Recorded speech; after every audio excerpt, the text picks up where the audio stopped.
на богатите. Да попитам, ама най-запознатите: либералите ли въртят педалите, или пък педалите въртят либералите? Знам, че ви звучи ужасно, ма как се получи? Не ми е ясно. Как стана родината на Левски фирма на Пеевски? И честно ли хич не ви пука за тая кочина, дето е тука?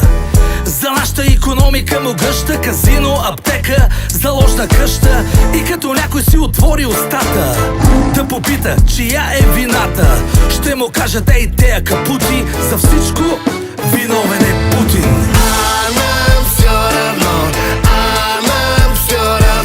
Всичко се разпада, ама правим си оглушки. Всеки ден и час най-важно е за нас да се гушкаме с новите братушки. Често казано, не ни бъд физически, просто не влиза евроатлантически. Чудя се колко инфлация би понесла нашата нация. Даже на алкохола вдигнаха цената. Айде ли сме пили, ама жалко за децата, че се налага без хигиена трезви да гледат Ергена.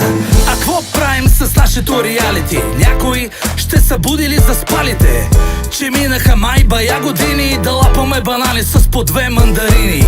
Ще ви се включи накрая алармата, един ден като върнат казармата. И кой ще ни бъде защитата? Най-вероятно жензитата.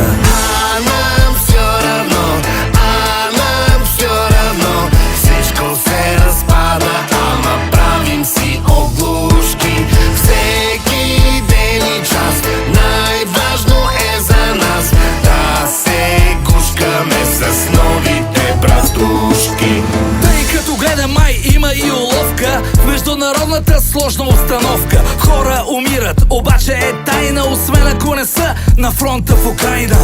Тая демокрация не е ли Афив, дето е сет Вашингтон и Тел Авив?